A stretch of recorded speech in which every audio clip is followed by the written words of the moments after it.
This is Dr. Shawn Benzinger with the Humarian Health Network. Myths of probiotics related to the gut.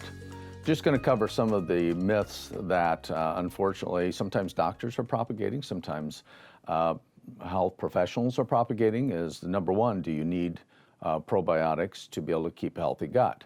Well, if you eat the perfect diet, you live in a different world than we do, you probably don't. The problem is that's probably not true, and probiotics are almost mandated because of antibiotic use and the quality of the food that we eat. So guess what?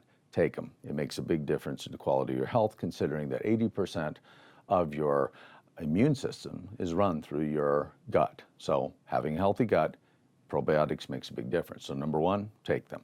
Number two, you don't have to know which strain you take. The doc just says, hey, take strain number one or number two, and that'll be fine for you. Well, guess what? Each strain has clinical benefit and symptom benefit with different people. So find out what you have. Bloating problems, tendencies for UTIs if you're a female, because that's more common there. If you have problems with your immune system specifically, certain probiotics make a big difference there. So know the strains you need. You can even Google those types of things or go to Humarian because they have that information right there on site. And at least you can select strains that specifically assist your problem.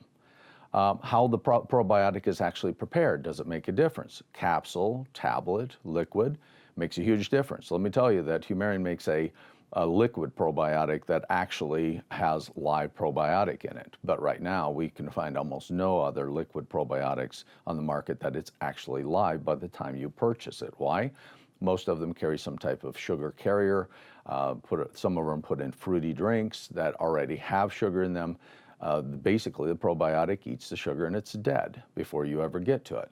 Now, capsules and tablets are different, but some people don't like taking capsules. And so the way that it's prepared does make a difference as to who you're giving the product to. So keep that in mind.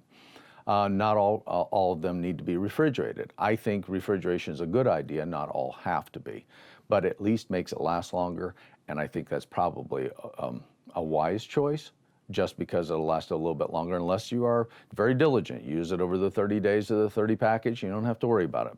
Unfortunately, not all of us are perfect, so consider that. As for live cultures, making sure that you have live cultures, having testing that actually shows that they're live cultures is a huge issue. So the number one is there's 2 companies in the United States that actually have proven that the probiotic that they carry actually is live by the time it gets into the GI tract. That's Humarian, and there's one other company out there. The rest of them, if you ask them for proof, they will give you none because they have not tested it on a live gut. Why? It's costly, it's a major step, and most companies do not want to expend that. Humarians does those things because the physicians want to make sure that what you get is actually what you need and it's beneficial to you.